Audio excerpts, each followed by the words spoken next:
Now, Joe Biden, his transition, what have you made of it? I guess it's steady, return to normalcy in a way, the individuals that he's gone with?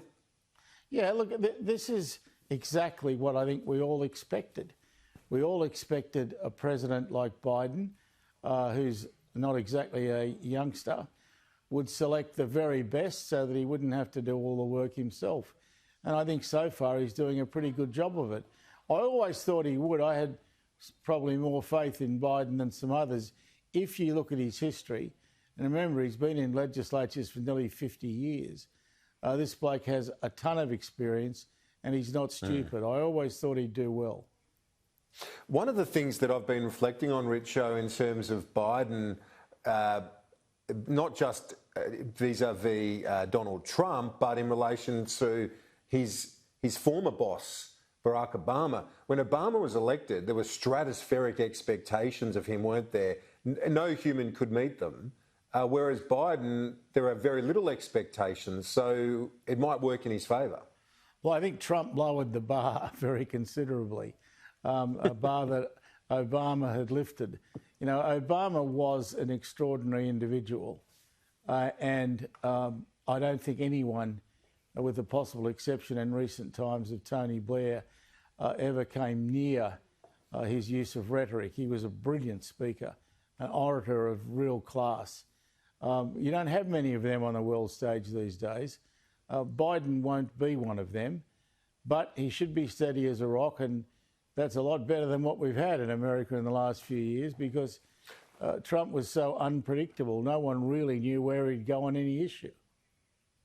And that was part of the appeal, you know, for the 70 million that voted for him, I guess. But for the allies like us and others, you know, Europe, they're basically falling over themselves to welcome Biden because of that predictability that you alluded to earlier. And you're getting that with Secretary of State Blinken, someone who supports the traditional approach, the alliance structure, which has been such a big part of peace in the last century. Well, I think, you know, the champagne corks have been a-popping in Europe, and they probably have in Canberra too. What you need is solid stability coming out of the United States. You need to know you can count on them, but you need to know they won't be too aggressive either. And I think the whole world has heaved a great sigh of relief and said, thank God we're through that, and now let's see how we go with this bloke. But everyone, I think, is prepared to give him a reasonable chance. It's been a stress test of the US democracy, hasn't it? And what have you made of the way the incumbent Donald Trump has reacted? How does it impact his legacy? Well, I'm not sure he's got much of a legacy. He didn't do much.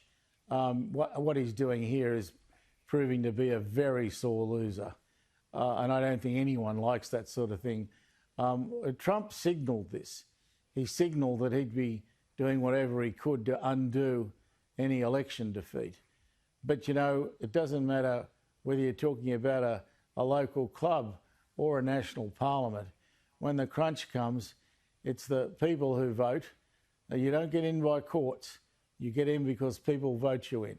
And the people have voted Biden in, and it's goodbye to Mr. Trump.